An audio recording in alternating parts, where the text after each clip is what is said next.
Is there anybody who can tell me x square का derivative कितना आएगा? Chat कोई नहीं कर रहा है. चैट कर रहे हैं कि नहीं कर रहे? चैट ऑप्शन बंद है.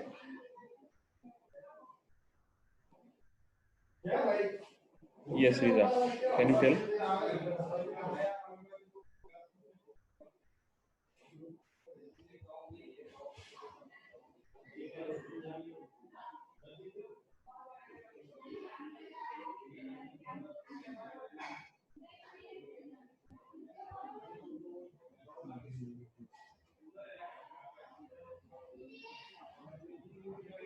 चलो ठीक है, जाने दो. थोड़ा आपकी चैट्स में मुझ तक नहीं पहुंच रहे. देखो इसका क्या आएगा? 2x आएगा, बराबर. छोड़ दो, चलो 2x आएगा. अब दूसरा मैं लिखता हूँ. x स्क्वायर प्लस 5 का डेरिवेटिव कितना आएगा?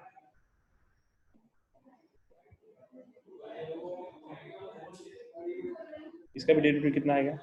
2x ही आएगा, राइट. और एक लिखता हूँ मैं, x स्क्वायर माइनस 10.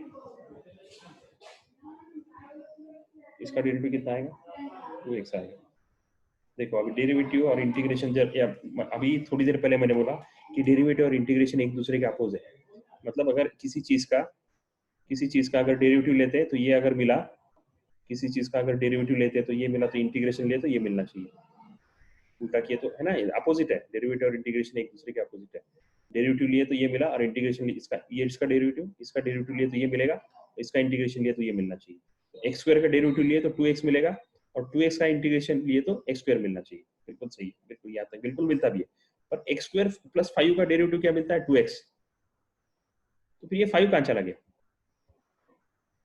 सिमिलरली 10 कहाँ चला गया? ये तीनों का डेरिवेटिव एक जैसा कैसा आ रहा है? इसलिए ये कांस्टेंट जो टर्म है, कांस्टेंट टर्म यहाँ पे है पर उसका डेरिवेटिव 0 आता है, पर है कि नहीं मालूम नहीं. फिर इसका मतलब ये हुआ कि जब भी इंटीग्रेशन हम लेंगे, इंटीग्रेशन लेते वक्त इंटीग्रेशन लेने के बाद प्लस सी करके एक कांस्टेंट ऐड कर देने का. इंटीग्रेशन लेने के बाद, क्योंकि आपने को नहीं मालूम वो कांस्टेंट क्या है. वो 5 भी हो सकता है, 0 भी हो सकता है. यहाँ पे कांस्टेंट कितना है? 0 है. यहाँ पे कांस्टेंट कितना है? 5 है. यहाँ पे कांस्टेंट कितना है? -10 है. तीसरा एग्जांपल हो सकता है कि चौथा x square plus a. Constant क्या है आपने को नहीं मालूम. इसका भी डेरिवेटिव क्या आएगा? x स्क्वायर प्लस a का डेरिवेटिव भी क्या आएगा? 2x ही आएगा.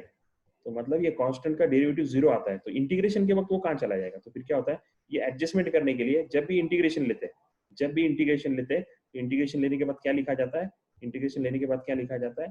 फाइनली उसमें एक वर्ड ऐड किया जाता है, that is called as constant. ये देखो, ये कांस्टेंट ऐड कर दिया हमने. This constant has been added here after integration. ये प्लस सी कांस्टेंट ऐड कर देगा. या इसके बाद में हम इंटीग्रेशन का चैप्टर पढ़ने ही वाले. तो इसका मतलब ये हुआ, जब भी हम ऐड ये पढ़ेंगे, कौन सा वाला इंटीग्रेशन का चैप्टर पढ़ेंगे, तो यही हमको समझ में आ गया कि जब भी हम इंटीग्रेशन लेंगे, ये नेचुरल हैबिट बन जाएंगे. अब जब भी इंटीग्रेशन लेंगे प्लस सी लिखने का, जब भी इंटीग्रेशन लेंगे प्लस सी लिखने का. इंटीग्रेशन लिए प्लस सी लिख दिया, where C is the constant of integration. देखो लिखा भी हमने. और क्यों डालने का मैंने वो समझाया. जब इंटीग्रेशन का चैप्टर पढ़ाऊंगा तो और अच्छे से समझाऊंगा मैं, right. So C is called as constant of integration. तो ये इंटीग्रेशन समझ में आ गया. v का इंटीग्रेशन था v स्क्वायर, ओमेगा क्या आ गया, ये x का आ गया x square. v square upon 2 is equal to minus omega square x square upon 2 plus c. c is constant of integration, right? Okay, fine. Now let a is the maximum displacement amplitude of the particle of SHM. When the particle is at extreme position, velocity is 0. देखो याद करो, मैंने ये पूरा अच्छे से लिखाया था, पूरा अच्छे से दिखाया था. ये इसका वीडियो सिर्फ मुझे अपलोड करने का रह गया, मैं वो करता हूँ, देखता हूँ अगर पॉसिबल हुआ तो. मेरा लैपटॉप नहीं चल रहा है वो वाला, ठीक है ना. ओके, यहाँ पे क्या आता है, मैंने ये लिखा था, राइट. ये पोजीशन पे क्या रहेगा, वेलोसिटी 0 हो जाएगी, right. Velocity is equal to 0. उसके बाद में acceleration is also is equal to 0. Displacement x क्या है, मैक्सिमम, है ना. और फोर्स भी क्या रहेगा, रिस्टोरिंग फोर्स भी क्या रहेगा, मैक्सिमम रहेगा. ये चार चीजें मैंने कल वाले लेक्चर में बताई थी आपको, राइट. वेलोसिटी 0, एक्सट्रीम पोजीशन है, वेलोसिटी 0, एक्सेलरेशन भी 0, वेलोसिटी 0 तो एक्सेलरेशन भी 0, acceleration is also 0. Then displacement maximum, force is also maximum, right. ये साइड में भी वही रहेगा, ये साइड में भी वेलोसिटी 0 रहेगी, एक्सेलरेशन 0 रहेगा, डिस्प्लेसमेंट -x रहेगी मिनिमम, मतलब माइनस साइड में. दूसरी साइड में तो उसको मिनिमम डिस्प्लेसमेंट हम बोलेंगे। मिनिमम नहीं बोल सकते, maximum on other side, right. Minimum नहीं बोल सकते, maximum other side, negative maximum, right. तो ये डिस्प्लेसमेंट -x रहेगी, मैक्सिमम रहेगी, फोर्स भी मैक्सिमम रहेगा। यहाँ पे क्या रहेगा, वेलोसिटी मैक्सिमम रहेगी। जब यहाँ से पास होगा तो वेलोसिटी मैक्सिमम रहेगी, एक्सेलरेशन मैक्सिमम रहेगा, डिस्प्लेसमेंट जीरो रहेगी, फोर्स भी जीरो रहेगा, डिस्टोर्टिंग फोर्स जीरो रहेगा। क्यों? क्योंकि अपनी पोजीशन पे हो। तो यही वो बोल रहे हैं, at maximum displacement particle extreme position पे वेलोसिटी जीरो है। सही है क्या? देखो, एक्सट्रीम पोजीशन पे वेलोसिटी जीरो है, वेलोसिटी जीरो है। एम्पलीट्यूड, एम्पलीट्यूड मतलब ये मैक्सिमम डिस्प्लेसमेंट को एम्पलीट्यूड बोलेंगे। ये देखो, एक एम्पलीट्यूड नया वर्ड आ रहा है ना, एम्पलीट्यूड मतलब ये भी, अभी इसमें भी ये साइन वेव भी मैंने ये जो कल दिखाया था साइन वेव, वो भी है, राइट। इसको क्या बोलते हैं? इसको एम्पलीट्यूड बोलते हैं। This is called as amplitude. This is on Y axis, Y axis के डिस्प्लेसमेंट को एम्पलीट्यूड बोला जाता है, और एक्स एक्सिस के डिस्प्लेसमेंट को वेवलेंथ बोला जाता है। ये मैंने 11th के चैप्टर में बहुत अच्छे से पढ़ा है। X axis displacement is called as wavelength and Y axis displacement is called as amplitude, right. So amplitude and displacement, amplitude and wavelength, चलो वो अभी अपने वेवलेंथ का मतलब नहीं है, अभी अपने को एम्पलीट्यूड चाहिए। सो एम्पलीट्यूड इज मैक्सिमम डिस्प्लेसमेंट। यहाँ पे भी ये स्प्रिंग का भी ये होगा, ये मीन पोजीशन से वो इधर कितना दूर जाएगा, ये डिस्प्लेसमेंट नहीं बोलते, उसको एम्पलीट्यूड बोला जाता है, राइट। और मैक्सिमम डिस्प्लेसमेंट को एम्पलीट्यूड बीच में रहेगा तो उसको क्या बोलेंगे? उसको बोलेंगे डिस्प्लेसमेंट। पर अगर मैक्सिमम रहेगा, ज्यादा से ज्यादा कितना जाता है, तो उसको एम्पलीट्यूड बोला जाएगा। सो दैट इज, देखो, x is equal to plus minus A. जब डिस्प्लेसमेंट मैक्सिमम रहेगी तो उसको बोलते हैं प्लस माइनस ए, या तो प्लस साइड ज्यादा रहेगा या माइनस साइड रहेगा, प्लस साइड ए रहेगा या माइनस साइड ए रहेगा। So x is equal to plus minus A at v and v is equal to 0 at displacement maximum extreme position पे वेलोसिटी 0 रहेगी। तो वेलोसिटी की कीमत क्या कर रहे हैं, देखो उसमें, देखो ये वेलोसिटी की कीमत 0 डाल रहे हैं, वेलोसिटी की कीमत 0 डाली, क्या बचा? माइनस ओमेगा स्क्वायर ए स्क्वायर अपन, और x की कीमत कितनी डाली? a डाली। देखो x की कीमत a सब्स्टिट्यूट किए, v की कीमत 0 सब्स्टिट्यूट किए, इन इक्वेशन 5.8 v की कीमत 0 सब्स्टिट्यूट किए, x की कीमत a सब्स्टिट्यूट किए, right? So these two have been substituted. Now move ahead. Fine.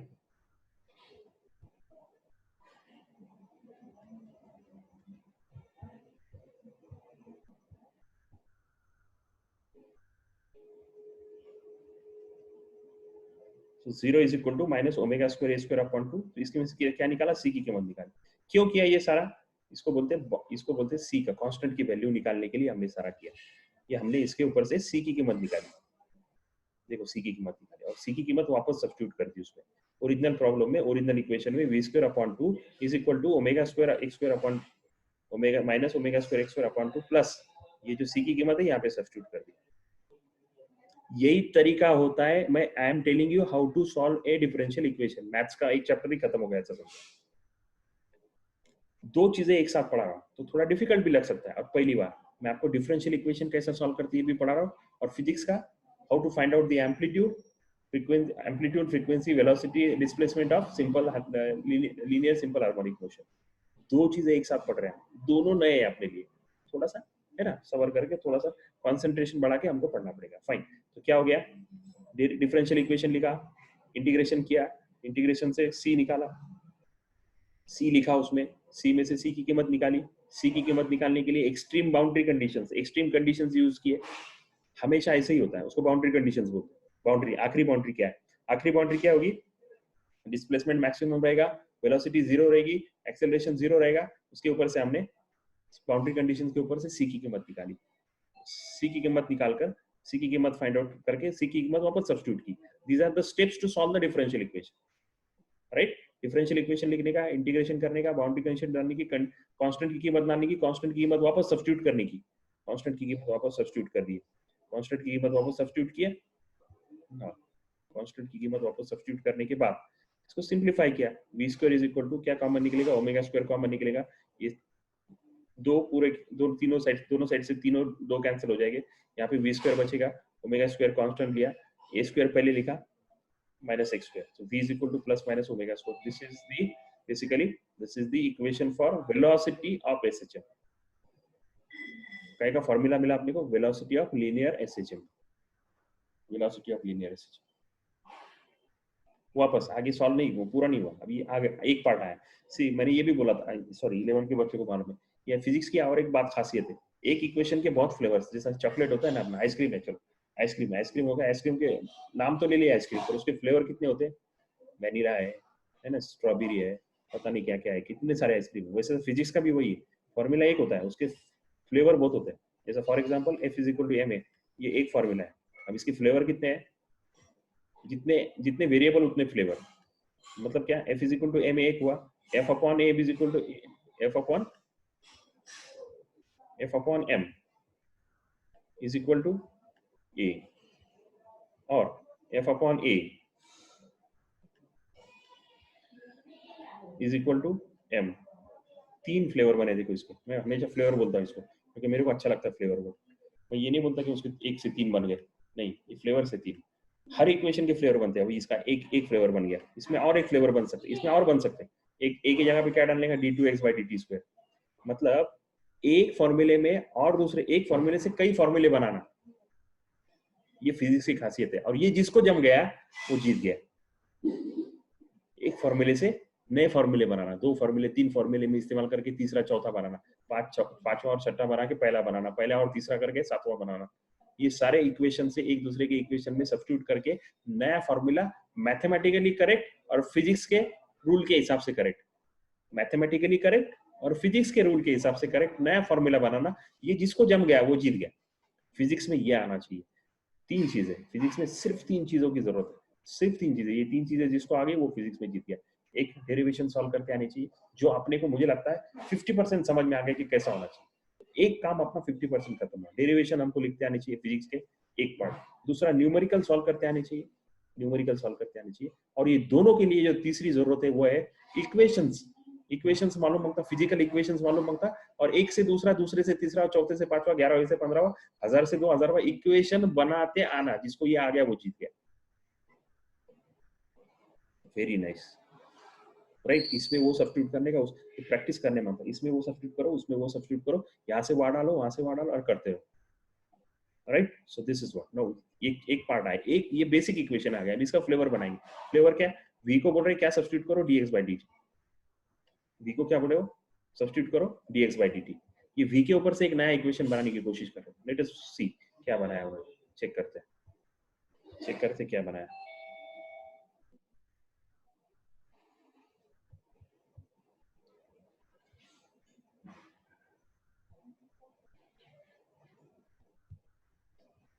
क्या बनाया? v को सब्स्टिट्यूट किया, v को सब्स्टिट्यूट किया dx/dt। बाकी ओमेगा √a² - a² सेम है। वापस देखो, सेम वही चीज। इंटीग्रेशन, इंटीग्रेशन निकालने की ये a² सेम वैसे ही कर रहे हैं, इंटीग्रेशन निकाल रहे हैं। ये जो पार्ट है अंडर रूट का वो डिवाइड कर लिया इधर, और ये dt इधर लेके आ गए इंटीग्रेशन निकालने के लिए। तो बचा क्या? इधर बचा dx/√, और इधर बचा ओमेगा dt।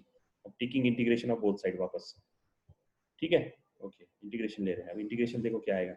अब ये अपना 1/√1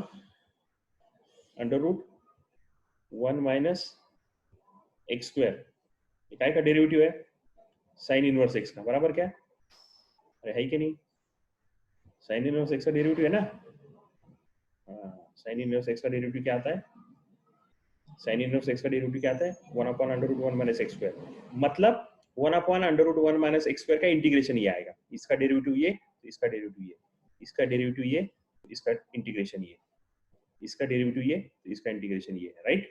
इसका मतलब हुआ dx/√a² - x² का मुझे इंटीग्रेशन निकालना है, और ओमेगा, ओमेगा कांस्टेंट है तो dt इसका भी इंटीग्रेशन निकालना है। Let us find out the integration, right. Let us find out the integration.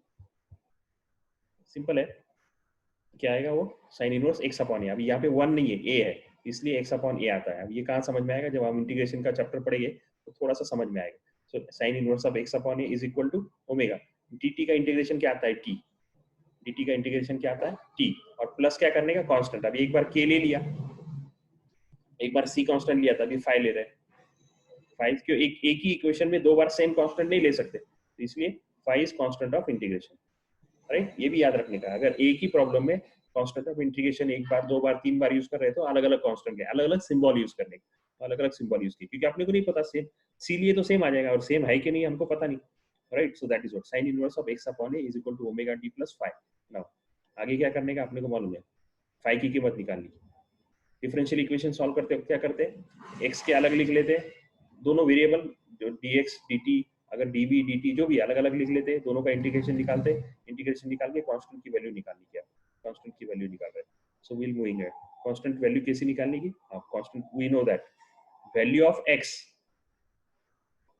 at any instant of time, most convenient being t is equal to 0। t is equal to 0 रहेगा तो x की कीमत क्या रहेगी, वो सोचो बोल रहे हो, बाउंड्री कंडीशंस देखते हैं क्या करे वो देखते हैं। x is equal to, ये साइन इधर लाने का, ये आपने लिखा ना, साइन इधर आया, साइन इधर आया तो क्या होगा, x upon a is equal to sine omega t, सही है क्या, देखो x अपॉन a, सही है, x upon a is equal to sine, और ब्रैकेट में क्या आ जाएगा पूरा, omega T plus, agree, omega T plus 5,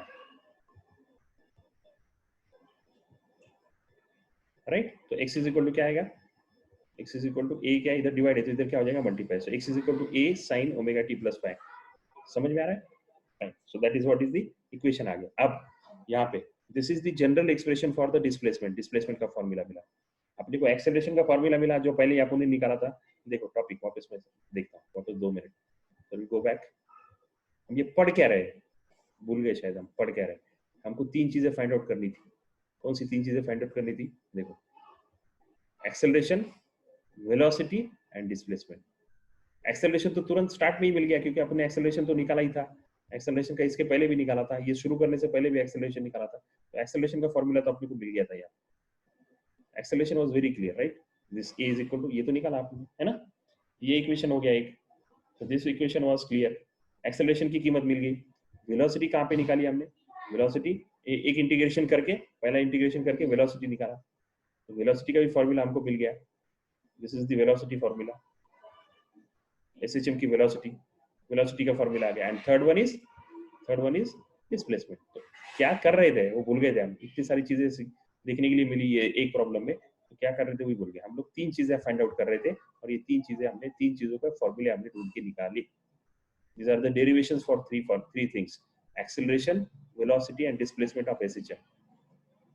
A is equal to मिला हमको minus a omega square x, बाद में v is equal to मिला हमको, और फिर x is equal to मिला, right? v is equal to क्या मिला, omega under root a square minus x square, right? So and then x displacement is a sin omega t plus 5. So this is displacement. 3 equations हमको मिले, ये खत्म हो गया, ये 3 मिल गया। अब आगे जो है ना, इसका मैं बोला ना फ्लेवर, फिजिक्स में क्या आता है, जो मिले उसके ऊपर और उसकी चिर पोस्टमार्टम करो, जो फॉर्मूले सामने आ गए उसको और पोस्टमार्टम करो, और देखो और देखो और देखो, ऐसा वो फिजिक्स ये बोलता है। तो इसके और आगे कंडीशंस क्या क्या देते हैं। अब ये पार्ट 1 खत्म हो गया, आगे कंडीशंस इससे रिलेटेड नहीं है, अलग है थोड़ा, मतलब इससे रिलेटेड है पर इसका पार्ट नहीं है। जो फॉर्मूला हम जो ढूंढने थे हमको, एक्सेलरेशन, वेलोसिटी एंड डिस्प्लेसमेंट, उसका पार्ट फॉर्मूला हमको मिल गया, आगे उसका एक्सटेंशन है। तो मैं 1 मिनट ब्रेक लेता हूँ, आधे मिनट का, आपको सिर्फ पूछता हूँ कि ये जो मैंने अभी समझाया 3 चीजें, उसमें 3 चीजें क्या, एक्सेलरेशन, वेलोसिटी और डिस्प्लेसमेंट कैसा निकाला, ये मैंने सीखा, ये एक पार्ट हुआ। दूसरा, इंटीग्रेशन कैसा फाइंड आउट करते हैं, इंटीग्रेशन, छोटे छोटे इंटीग्रेशन है, बड़े नहीं है, इंटीग्रेशन कैसा फाइंड आउट करते हैं, ये छोटा सा पार्ट मैंने सीखा है। और तीसरा, डिफरेंशियल इक्वेशन कैसा सॉल्व करते हैं, कांस्टेंट कैसा निकालते हैं, बाउंड्री कंडीशंस मतलब क्या है, ऐसी 3 चीजें एक साथ सिखाई मैंने। तो फिजिक्स का 60% पार्ट सिखाया और 40% मैथमेटिक्स का पार्ट हुआ। आप ये सवाल मैं पूछता हूँ वापस, अब मैं पूछता हूँ कि ये मैंने जो बताया 3 चीजें, I repeat, differential equation, sorry, acceleration, velocity, displacement, second is integration and third one is differential equation. ये 3 चीजें समझ में आई है, समझ में आई तो हैंड रेज करना पड़ेगा, है ना, समझ में आई तो हैंड रेज करना पड़ेगा। नवेद के समझ में आया, हसन के समझ में आया, हुसैन के समझ में आया, अनस के समझ में आया, रिजा के, तस्लीम के, मतीन के, सना के समझ में आया, रिफा के समझ में आया, ओके। तो फिर आयान की समझ में नहीं आया, राइट, मींस आयन के समझ में नहीं आया। और आयन को मतलब आज पता नहीं, आज सुन भी नहीं रहा है और डिस्टर्ब भी था बहुत। So fine, I'll just write down. I'll just write down three things we have seen. I'll just write down here.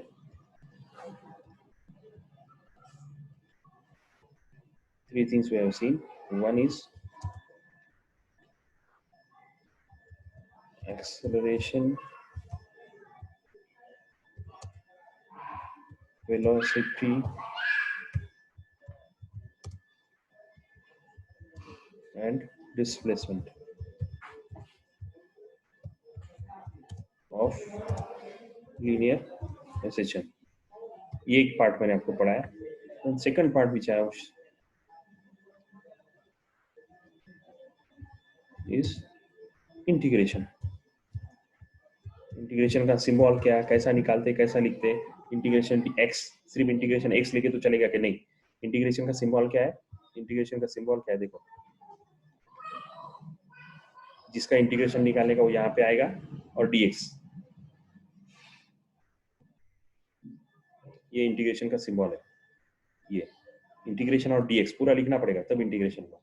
इसका मतलब ये dx क्या बोल रहा है, ये बीच में x का वेरिएबल है और उसका इंटीग्रेशन निकालना है. ये dx मेरे को बोल रहा है, ये dx मेरे को समझा रहा है कि बीच में x वेरिएबल है और वो उसका इंटीग्रेशन निकालना है. जैसा हम लिखते हैं ddx ऑफ, डेरिवेटिव निकालते वक्त हम लिखते हैं ddx ऑफ y. इसका मतलब हमको समझ में आता है कि y का डेरिवेटिव निकालना है जिसमें सारे x आएंगे. Is equal to X square sine X Q ऐसा रहता है ना. हाँ, तो x के सारे x के वेरिएबल यहाँ पे आएंगे जिसका मुझे डेरिवेटिव निकालना है. ddx डेरिवेटिव मुझे समझाता है कि आगे जो ब्रैकेट में आ रहा है उसका डेरिवेटिव निकालो. सिमिलरली ये सिंबल और dx ये दोनों मेरे को समझाते हैं कि बीच में जो आ रहा है इनके दोनों के, इनका इंटीग्रेशन निकालना है. तो इसके दोनों के, इसके और इसके बीच में जो आ रहा है उसका इंटीग्रेशन निकालना है. तो इंटीग्रेशन कैसा निकालते, क्या करते, सिंबल क्या, कैसा क्या, ये दूसरा पार्ट मैंने आपको सिखाया. मैथमेटिक्स का दूसरा पार्ट मैंने सिखाया. एंड तीसरा पार्ट मैंने सिखाया डिफरेंशियल इक्वेशन कैसा सॉल्व करते, छोटे छोटे डिफरेंशियल इक्वेशन.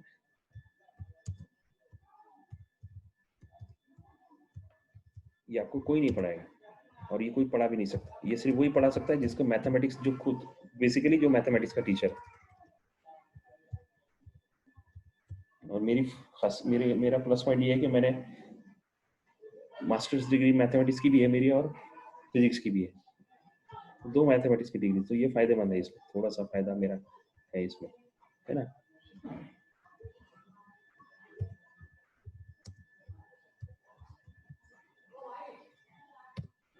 राइट. सो ये तीन चीजें समझ में आ गई शायद आपको. राइट. ओके फ्रेंड्स, इसे आगे बढ़ने के लिए थोड़ा सा मैं एक सारा से सवाल पूछता हूँ. वो क्यों ऐसे बीच में से गायब हो जा रही है और बीच में से क्यों क्लासेस अटेंड कर रही है ना.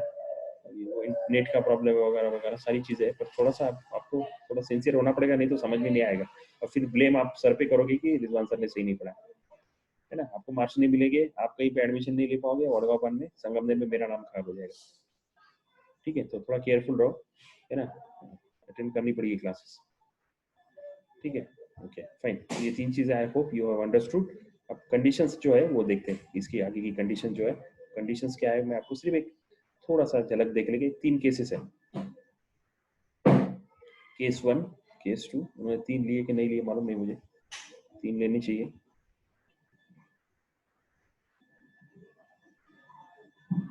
दो ही केसेस सॉल्व किए. चलो, पिछले सिलेबस में 3 केसेस, 2 केसेस मैं आपको 2 मिनट में बता देता हूँ. सिंपल है. तो इक्वेशन मिला, if the particle start SHM from mean position. Start करेगा तो x क्या रहेगा, x की कीमत कितनी रहेगी मीन में. यहाँ पे सेंटर में मीन की पोजीशन, x की वैल्यू कितनी रहेगी 0. तो x की कीमत 0 आ गई. और शुरुआत कर रहे हैं मतलब टाइम भी कितना है 0 है. तो यहाँ पे टाइम 0 डाल रहे हैं, x 0 डाल रहे हैं. टाइम की कीमत 0 डाली, x की कीमत 0 डाली, तो क्या आ गया 0 इज इक्वल टू, क्या आएगा बोलो यहाँ पे, बोलो 0 इज इक्वल टू, देखो इधर 0 is equal to a. Right, a तो रहेगा, है ना. a sine, a sine 5. 0 is equal to a sine 5. ये आप 0 अगर सपोज 0 सब्स्टिट्यूट नहीं करे, थोड़ी देर के लिए x की वैल्यू रख रहे हैं, सिर्फ t की कीमत 0 डालें, सिर्फ t की कीमत डालते x is equal to a sine 5. अब ये a इधर लाता हूँ तो क्या आएगा x upon a. x upon a is equal to sine 5. सही है क्या. x upon a is equal to sine 5. तो 5 की कीमत कितनी आएगी साइन इनवर्स फाइव की कीमत कितनी आएगी, साइन इनवर्स एक्स अपॉन ए। देखो फाइव की कीमत कितनी आई, साइन इनवर्स एक्स अपॉन ए, और ये कितना आएगा एक्स अपॉन ए, ये या तो जीरो आएगा या तो पाई आएगा। क्यों, एक्स की कीमत जीरो निकालनी है, एक्स की कीमत जीरो कब आएगी, X is equal to zero रहेगा तब। देखो साइन जीरो कब आता है, साइन जीरो कब आता है, जब जीरो एक्स की कीमत जीरो रहेंगे तो आएगा, या पाई रही तो आएगा, है ना। हाँ तो या तो एक्स की कीमत जीरो रहेगी तब फाइव जीरो आएगा, या पाई रहेंगी तो फाइव जीरो आएगा। जिसका मतलब क्या होगा, X is equal to A sine omega T. Pi zero डाले तो भी सेम आएगा और पाई डाले तो। सो इसकी केस समझा रहे हैं, ये केस में जो है ना तीन केसेस है। मैं इसको थोड़ा सा आगे बढ़, जब थोड़ा चैप्टर और बढ़ेगा तो मैं ये केस वापस लेने वाला हूँ, क्योंकि अभी ये चैप्टर ऐसा है कि पॉइंट खत्म हुआ कि उसके केसेस है, पॉइंट खत्म हुआ कि उसके केसेस है। तो एक दो तीन केसेस हम करेंगे ना तो ये भी अच्छे से समझ में आएगा। तो ये अभी सिर्फ मैं पढ़ने के हिसाब से बोल रहा हूँ, इसको अभी समझना आपको 10% है और 90% पढ़ना है। प्रीवियस क्वेश्चन जो था पहला डिफरेंशियल इक्वेशन के तीन जो वैल्यू निकाले वो 90% समझना था, 10% पढ़ना था। ये 90% पढ़ना है, 10% समझना है। अभी दूसरी केस है, ये कौन सी वाली होगी, सेंटर की केस होगी, मीन पोजीशन की। दूसरी है एक्सट्रीम, एक्सट्रीम पोजीशन क्या होगा वो हमने देखा है। एम्पलीट्यूड कितना रहेगा, मैक्सिमम रहेगा एट टाइम जीरो। कहाँ से शुरू किया उसको, मोशन कहाँ से शुरू की, पहले बोल रहे कहाँ से शुरू करो, सेंटर से शुरू करो, और दूसरा बोल रहे कहाँ से शुरू करो, एक्सट्रीम से शुरू करो, है ना। धक्का कहाँ से दो, पहले इसको यहाँ से धक्का दो तो क्या होगा, ये होगा, और बाहर से एक्सट्रीम से धक्का दिए तो क्या होगा, ऐसा वो समझा रहे हैं। T is equal to zero ही है, टाइम वहीं से शुरू कर रहे हैं, T is equal to zero, शुरुआत वहां से कर रहे हैं, तो क्या आएगा, five is equal to sine inverse of X upon A. T की कीमत जीरो डालें, क्या फर्क पड़ रहा है, कुछ भी नहीं फर्क पड़ा, वही आएगा, सिर्फ ए एक्स अपॉन ए वही आएगा। तो ये इसकी जो कंडीशन है, ये कंडीशन मैं आपको बाद में थोड़ा सा समझा के बता दूंगा, अभी नहीं समझाऊंगा इसको अभी, क्योंकि वो इतना समझ में नहीं आएगा। जैसे जैसे हम आगे बढ़ेंगे वैसा वैसा उसको समझ में आएगा। So these are the two conditions, extreme conditions, fine, okay. So now ये केसेस वगैरह आ गए, so that is what is the complete हो गया। अपना तीन चीज हमको जो समझनी थी वो समझ में आई। अब इसके एक्सप्रेशंस भी है, एक्सप्रेशंस हम देखेंगे। एक्सप्रेशन देख वापस लिखे उन्होंने वही, देखो x is equal to A sine omega T plus five, v is equal to dx, इसका डेरिवेटिव निकालना है।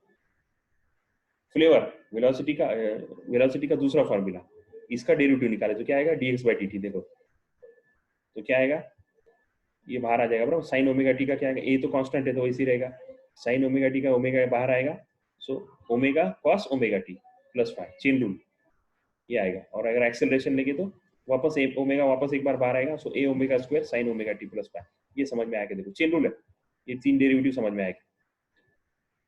वेलोसिटी को डिस्प्लेसमेंट के ऊपर से निकाला जा रहा है, अभी तक उल्टा किया हमने। अभी तक ये जो इसके पहले जो हम पढ़ रहे थे ये पार्ट, हमने क्या किया, इंटीग्रेशन करके एक्सेलरेशन से, देखो एक्सेलरेशन से वेलोसिटी निकाला, और वेलोसिटी से इंटीग्रेशन करके डिस्प्लेसमेंट निकाला। और यहाँ पे वो उल्टा बता रहे हैं तीन स्टेप में। क्या बोल रहे हैं, डिस्प्लेसमेंट का डेरिवेटिव लो, क्या निकालो, वेलोसिटी निकालो, और वेलोसिटी का डेरिवेटिव लो, एक्सेलरेशन निकालो। तो 6 फॉर्मूले हो गए अपने, 6 में 6 नहीं हुए, ये दो कॉमन है, ये तो कॉमन है, राइट। तो फिर ये एक हुआ, और फिर वेलोसिटी के दो और एक्सेलरेशन के दो, राइट। तो पांच फॉर्मूले हो गए, ठीक है। तो इक्वेशन है, ये एक्सप्रेशन है, वो फॉर्मूला है, ये इक्वेशन है। तो बोलने के लिए इक्वेशन है, अपने लिए तो फॉर्मूला ही है। तो ये वेलोसिटी का एक बना, अब कैसे आया, क्या आया, क्यों, कहाँ आगे काम आएगा, ये सारा चीजें जैसे जैसे आगे बढ़ेगी। फिजिक्स का क्या है, फिजिक्स एक्चुअली क्या है, गले की चेन है, अपनी गले की चेन रहती है ना, हार नेकलेस, ये कनेक्टेड है, ये समझ में आया तो ये समझ में ये आ गया। तो फिजिक्स के लेक्चर नहीं बंक कर सकते आप, पॉसिबल ही नहीं, मर जाओगे पूरे 100% मर जाओगे। फिजिक्स का लेक्चर बंक किया आप समझ लें, और ऐसा नहीं कि एक चैप्टर खत्म हुआ। देखो आप सर्कुलर मोशन का ये चैप्टर में कितना पार्ट आया सारा। मुझे लगता है स्टार्ट हमने जब किया तो पहले दिन मैं पूरी सर्कुलर मोशन के ऊपर ही बात कर रहा था, है ना। तो फिजिक्स उधर कुछ भी हो गया तो भी फिजिक्स का लेक्चर मिस नहीं कर सकते आप। एक दूसरा, अभी इसमें से कुछ बच्चे कई लातूर को, कई दूसरी तरफ ट्यूशन है, तुम्हारे कॉलेज में तुमको टीचर पढ़ाते हैं, 11 को टीचर पढ़ा है। मैं अपनी तारीफ नहीं कर रहा, फिजिक्स मेरे जैसा कोई पढ़ा के बताइए, मेरे जैसे कंसेप्ट क्लियर करके बताइए। आईआईटी जेई का मैं बिल्कुल आकाश से भी मैं कॉम्पीट करने के लिए रेडी। तो मेरी छोटी सी रिक्वेस्ट है ना, बार बार आपको समझा के बोल रहा हूँ कि क्लासेस बंद मत करो, अभी भी अटेंडेंस दे दो, पूरी बकवास अटेंडेंस है। कितने बच्चे नहीं है? मुझे लगता है देखो 13 7 बच्चे अभी एब्सेंट। कौन कौन एब्सेंट है मैं अभी आपको बोलता हूँ। मतीन चला गया, नवेद है, मतीन शायद कनेक्टिविटी प्रॉब्लम है, अनस है, हसन हुसैन है, रिफा है, रिजा है ना, सना है, अयान है, बाकी सब चले गए, है ना। बोर हो रहा है, छोड़ दो, ये एक अपनी बहुत बड़ी आदत है। और मैं पहले ही बोला ये इतना आसान है नहीं, 3 चीजें जो मैथमेटिक्स की अलग अलग चीजें वो समझाई जा रही है, ऑनलाइन है, सामने नहीं हूँ मैं, ब्लैक बोर्ड नहीं है, उसके बावजूद समझाने की कोशिश की जा रही, तो थोड़ा सा समझना पड़ेगा, कोशिश करनी पड़ी। Hope you have understood this. I will stop here. आप ज्यादा नहीं लूंगा मैं, क्यों? क्योंकि थोड़ा सा दो चीजें आपको समझाया मैंने, 2 पॉइंट। एक हुआ वेलोसिटी एक्सेलरेशन, सॉरी, एक पॉइंट हुआ ये वाला 5.5, और उसका सब पार्ट है एक्सप्रेशन, उसका सब पार्ट एक्सप्रेशन, राइट। अब उसकी एग्जांपल और वो कल देखेंगे, आप कल 6 बजे क्लास लेंगे इंशाल्लाह। इसी लिंक को यूज करना है, अभी जो नई लिंक मैंने आपको भेजा है, इसी लिंक को यूज करना है ना, इसी लिंक को यूज करके हम लोग सॉल्व करेंगे। अब कल ज्यादा एग्जांपल्स ज्यादा है ना, और वही है displacement velocity acceleration, displacement velocity acceleration, यही चीजें आएगी। Amplitude period frequency, displacement velocity acceleration, यही चीजें आएगी सारा। देखो 5.6 भी वही है, छोटे छोटे फॉर्मूले, ज्यादा बड़े नहीं है, छोटी छोटी चीजें, बट डेरिवेटिव इंटीग्रेशन, यही सारी चीजें रहेगी, है ना। और उसके एग्जाम्पल से फिर नहीं क्या, ये एग्जाम्पल स्प्रिंग से समझाओ, इससे समझाओ, उससे समझाओ, रोटेटिंग रॉड से समझाओ, सारी चीजें, है ना, ये सारा वही आएगा। ठीक है, हम पढ़ेंगे इंशाल्लाह, अच्छे से पढ़ेंगे। सिर्फ बच्चों को समझाओ, अटेंडेंस कंपलसरी है, बस ये समझना, सवाल अभी चलेगी, राइट। ठीक है, तो मैं अभी इसको अपलोड करके करूँगा। मुझे एक सिर्फ ये देखना है कि अभी अपना, ठीक है, मैं बंद करता हूँ, चलेगा। चलो, अल्लाह हाफिज़। अपने को क्या कर दिया उन्होंने, एक फायदा ये हुआ, आप देखिए बंद नहीं हुआ, देखिए क्या आप ये हैंड रेस करके बोलो, समझ में आ गया? कितना घंटा हुआ ये? 1 घंटे से ज़्यादा हो गया, समझ में आ रहा है ना? 40 मिनट को खत्म नहीं हुआ है। तो एक थोड़ा सा मैं आगे बढ़ने की कोशिश कर रहा हूँ। This is paid version actually, ये हमारे कॉलेज का है, ये लिंक है, ये किसी और को दो मत प्लीज। ये जो आईडी पासवर्ड है, ये मेरी रिक्वेस्ट है, किसी को दो मत, फॉरवर्ड करो, है ना। तो प्लीज, तो मैं अभी रुका हूँ, वो अपने को रोकेंगे नहीं, वो अपने को रुकना पड़ेगा, तो मैं रुकता हूँ। 10:15 बज गए शायद। इसको अच्छे से पढ़ो, वीडियो भी मैं अपलोड कर दूंगा इंशाल्लाह, ठीक है। चलो, अल्लाह हाफिज़।